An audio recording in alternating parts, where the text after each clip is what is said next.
to our presentation that is both about collaboration and an example of collaboration. And so going to bring you two more sister chaplains to the screen, the Reverend Audrey Rodgers from Tuskegee Wesley Foundation in Alabama, and the Reverend Kenya Lovell from BethuneCookman University in Florida. Awesome, awesome. Thank you so much for this opportunity. And Reverend Lovell is going to bring up our slides. And we have slides. So today we will spend some time talking about collaboration, a divine catalyst. And we will look at how we ended up doing collaboration. It was something in both of our ministries' DNA already. And then we will talk about a little bit about our context. Context matters when you talk about collaboration. Where you're located, how you're located, rural, or if you're in a bigger city, all of that matters when you're thinking about collaboration. Then we'll look at what is collaboration as a divine catalyst. These are some really cool catchphrase words, but what does it all really, really mean? Then we'll talk about how the pandemic made us have to pivot. We know what happened in 2020, and you could either sit in it, wallow in it, or you could pivot. And so we decided to pivot. And one of the things that was always in our DNA was collaboration. And so we did what we knew best and figured out a way to do that in an online way. And so what are some of the fruits of a healthy collaborative partnership?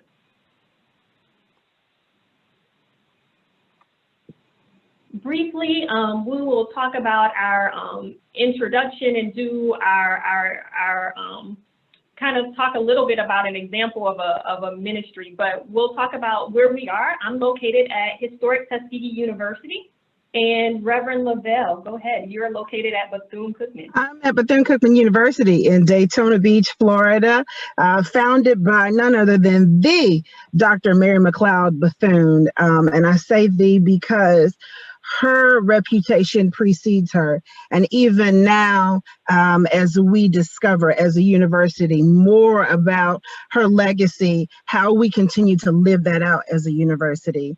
As Reverend Rodgers says, our ministry contexts are different, but definitely divine. So Tuskegee Wesley is a campus ministry. Historic Tuskegee, started by Booker T. Washington along with Henry Adams, was basically in a rural town, and it is on 5,000 acres of arable land. So a lot of people know Booker T. Washington. A lot of people know George Washington Carver.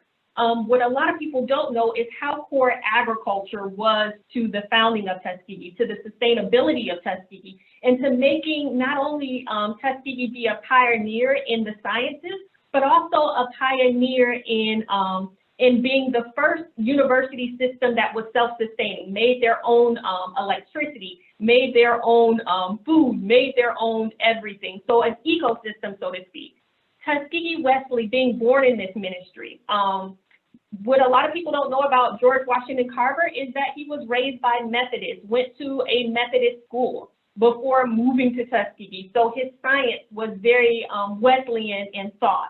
And so not only was agriculture big at Tuskegee, but spirituality. So we have so at Tuskegee Wesley, we have a ministry that has its own garden, community garden. And we're also central to that community garden. It grew out of our foundational Bible study. And you'll see us all packed in the basement of the chapel, which is the center of our university. Again, I'm at Bethune-Cookman University, founded by Dr. Bethune at the age of actually 25 years old. And she began with 5 girls, $1.50, and her faith in God. And that's literally all she had. The city sold her the city dump as a joke because they didn't believe that this little Black woman could come and change lives. 117 years later, we like to say, look at what the dump has produced. We have a beautiful, sprawling campus with some of the brightest minds ever. You see before you, of course, a picture of Dr. Bethune, and probably this photo is about a year later after she started her school and people began to hear about it. She initially wanted to be a missionary. And they told her she wanted to be a missionary in Africa. And they told her because she was Black and because she was a woman, she couldn't do it. And so she decided to find her own mission field. And she found her own mission field right here in the United States. Dr. Bethune was a woman who didn't wait for other people to give her community what they didn't have.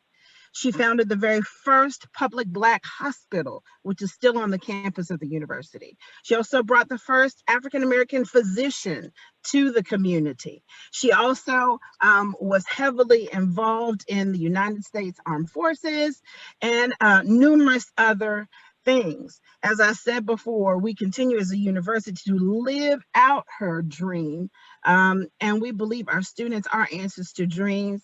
Our motto is enter to learn and depart to serve. And so our students not only come in and learn the academic side of the house, but they learn what it means to have faith and not your mama's faith. You have to have it on your own.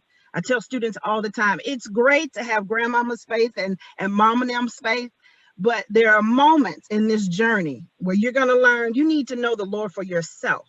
And it's better to have him on hand than to have to send somebody to find him. Amen.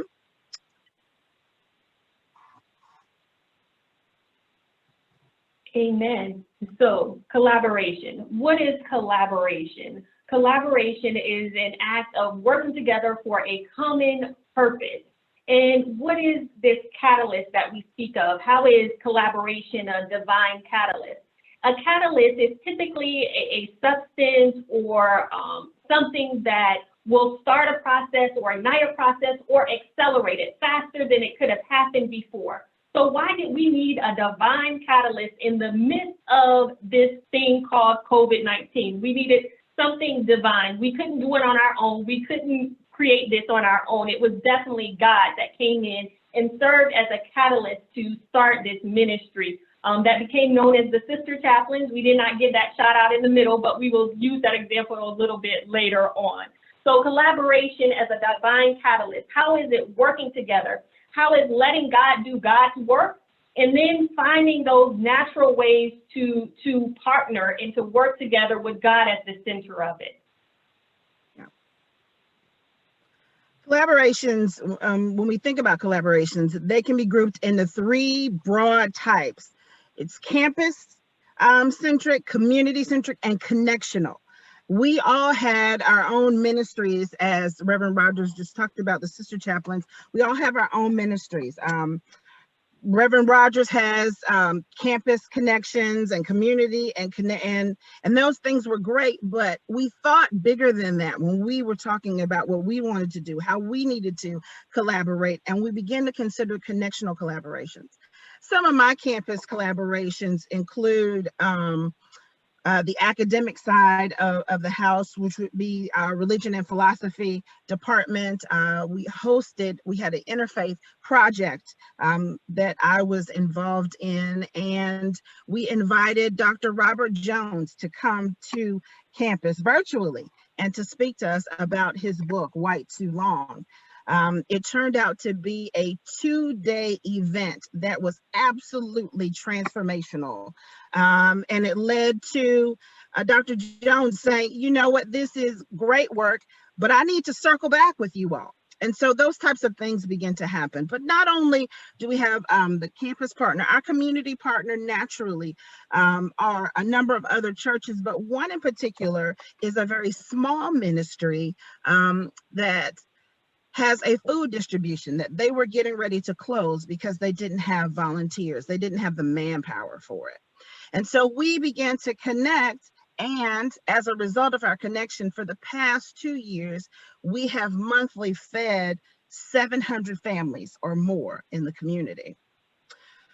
Cross connectional groups, we'll get into that later on, but as we talked about, definitely the Sister Chaplains, but also there were a number of other churches who began to connect with us in the United Methodist system based on the work that we were beginning to do.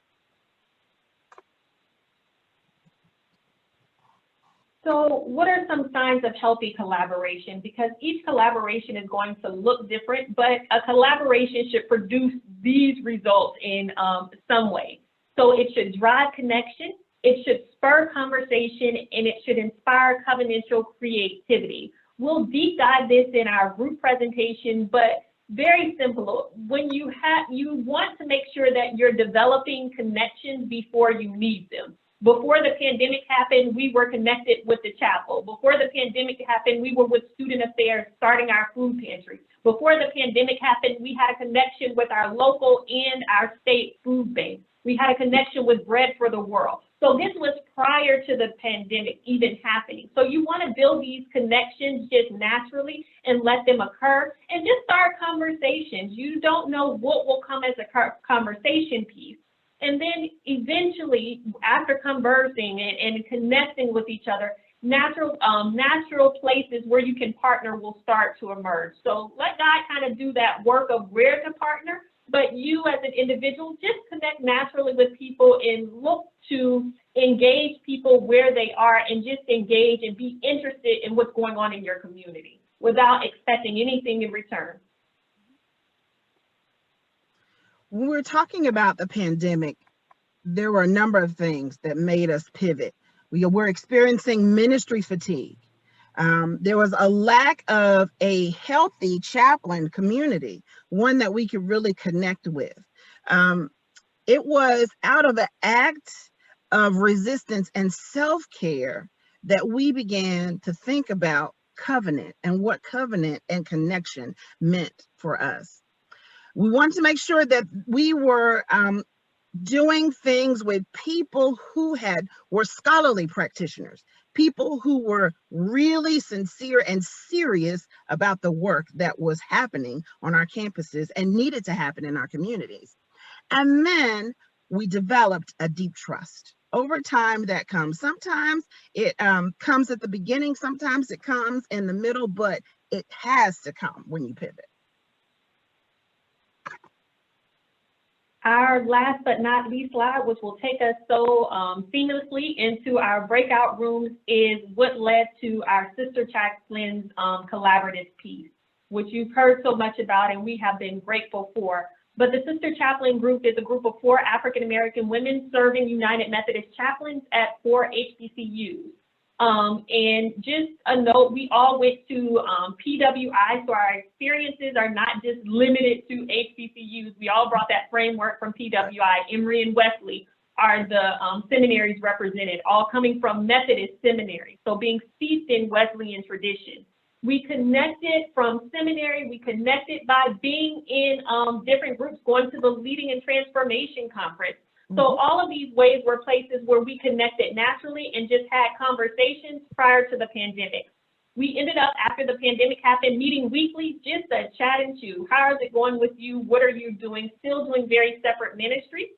And then something happened. That was God, that divine catalyst piece that ignited us to working together, producing engaging virtual program, one of which you have over here, which was our February kickoff in the spring, Hidden Figures Bible study, looking at those figures we don't talk about often in the Bible and how we can illuminate them, but also how they can serve as lights to us as we illumine the path for others in this midst of the pandemic, And thank you for your time.